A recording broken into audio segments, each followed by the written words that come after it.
doing a lot of work on these assignments. Is this a really hot topic? You know, it's probably the hottest topic today. Certainly in my practice, I've been doing assignments now for the last 3-4 years. And to give you some sort of numbers, we've gone from maybe one assignment a month to 5 a week. So it's Wow. a huge increase. A lot of the condos that were being constructed are now reaching that point where you're having an interim or a final closing on them. So we're seeing people assigning their agreements of purchase and sale, where condos where they have invested money over the last 3, 4, 5 years, for example. There's a very active market. In what we're dealing with, basically in an assignment, the structure of an assignment, we're dealing with 3 parties. I call it the 3 Bs: builder, buyer 1, buyer 2. And it's a very simple process, and what it really is that you're assigning buyer 1, being the original buyer under that agreement of purchase and sale with the builder, is now selling the contract to buyer 2. So what you're doing is selling a contract that buyer 2 will then be able to enforce with the builder to get the product, the condo with locker, perhaps with parking. Now, what in terms of the financial aspects of it, basically buyer 1 is looking to get reimbursed for all their deposits and to make the profit. Right. And we're seeing today profits can be, on average, we're looking between a low of 25,000 to as high as 150,000. Wow. So there are people that are making a lot of money on this. Now, part of it is the starting point, and what's really important, and this starts actually when buyer 1 goes to the builder, is reviewing the agreement of purchase and sale. That's number 1. Between buyer 1, buyer 2, again, you got to review the agreement. What are the key aspects? In any of these pre-construction contracts with the builder, there's going to be adjustments. Things such as utility meter connections, educational development levies and charges. There's the Tarium warranty, a premium. A Tarium warranty is a construction warranty, provincially run, and there's a premium for it. In any standard pre-construction transaction, you're looking at adjustment costs, builder closing costs of an additional $5,000. We'll say on average. What I'd like to do with clients, that when they come to me, there's this 10-day disclosure period after they sign an agreement with the builder, in which we can make adjustments to the agreement of purchase and sale, making it a more positive contract for them. So invariably what we will do all the time is try and cap a lot of the adjustments which are open-ended. So a builder may have an adjustment where the buyer has to pay development charges or educational levies and such. But it's open-ended that you don't know how much it is. So we will put a cap on it. And so this is important when buyer 1 is selling to buyer 2. Buyer 2 should know or want to determine what are the closing costs in it, because buyer 2 will be responsible for it. The other thing is, in any one of these builders' contracts, builders put in a clause, a prohibition against selling, leasing, assigning without builder's consent. Right. So once you review the agreement, buyer 1, buyer 2 are in agreement with what their fundamental terms will be. A key aspect of it, and the transaction, the assignment transaction, is conditional upon getting builder's consent. Would the builder ever withhold consent? Builders will withhold. Usually, very rarely will you get a builder that will say no outright. more of a worst case scenario is where the builder says, yes, I will consent, but not now. I'm not in a position where I will agree to give consents, or I'm not giving consents until a much later period of time. And there's reasons early on in the project. A builder doesn't want assignments because a builder's trying to sell all their units and they don't want to compete.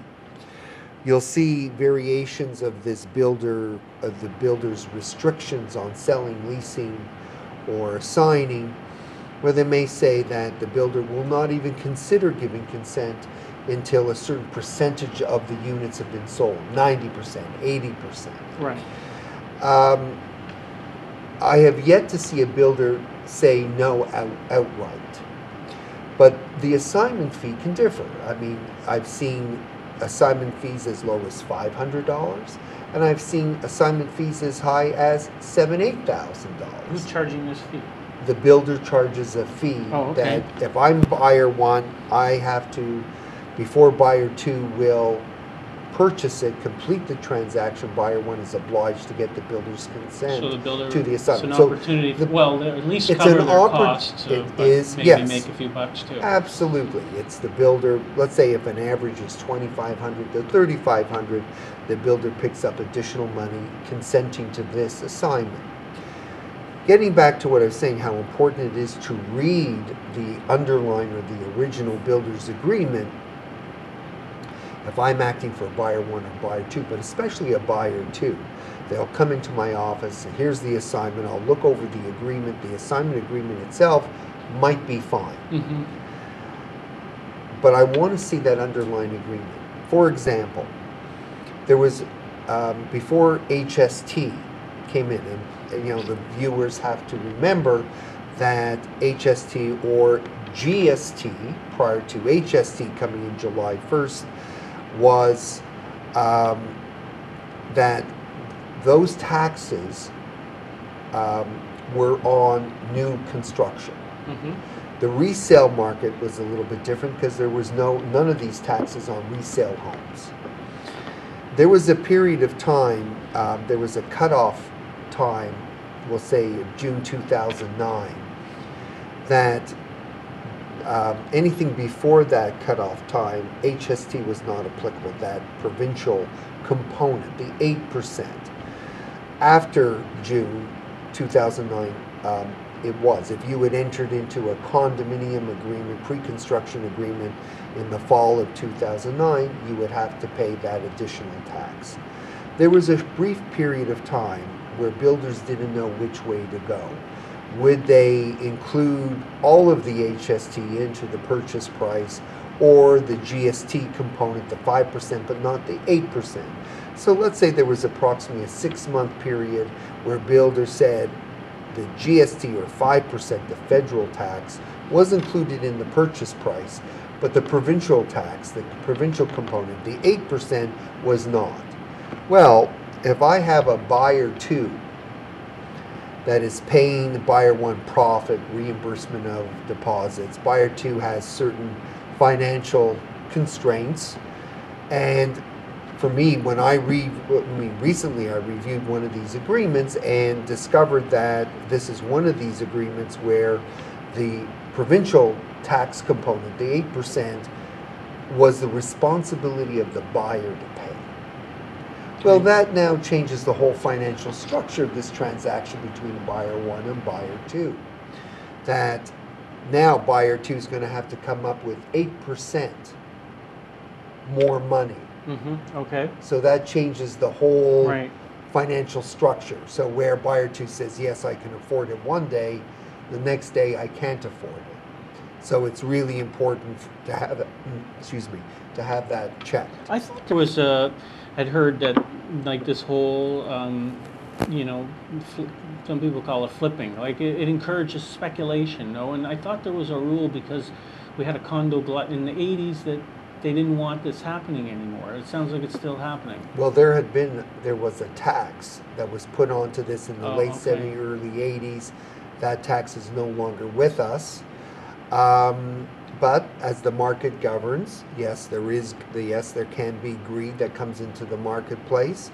Yes, there are people that are making very good profits.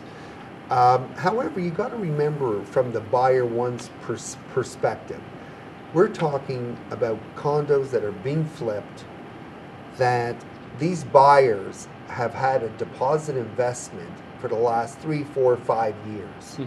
They've taken the risk. I mean, the condo market over a period of 5 years has its ups and downs. You know, when they originally went into the market where the condo, when they bought it at 189,000 and now they're flipping it at 389,000.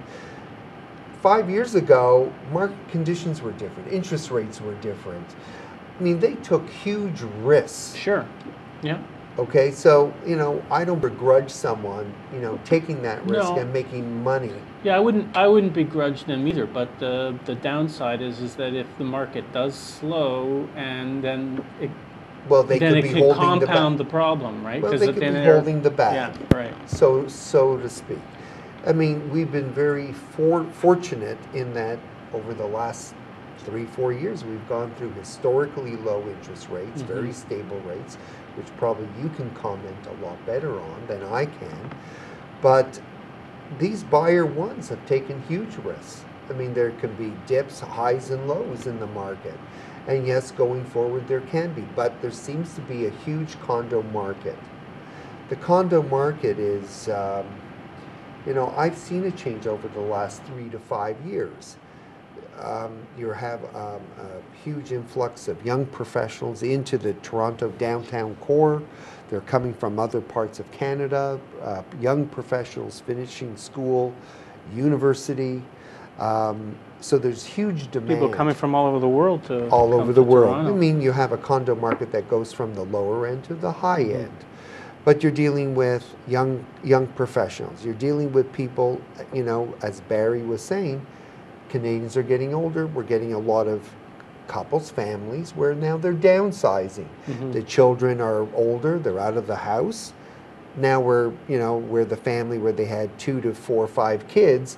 Now there aren't any children at home. So do the parents need this large home? No, they sell it and they're downsizing and moving into a condo. You're dealing with marital splits, divorces, and you're dealing with the couples going into their own condos. So there is this large market, large demand for it. So I know that there are quote unquote experts that talk about perhaps a condo bubble or perhaps condo values going down 20-25%. I don't see it that way. From what I see, the market is still a very active market. I do want to add one thing, one other important thing about reviewing one of these builder agreements. Very recently, I had a client come into the office within the last 3 to 4 weeks, read over the agreement, and I found out in the clause that talks about prohibition against assigning, selling, leasing, where many of the agreements would say that there's an assignment fee of $2,500 or whatever the pricing was.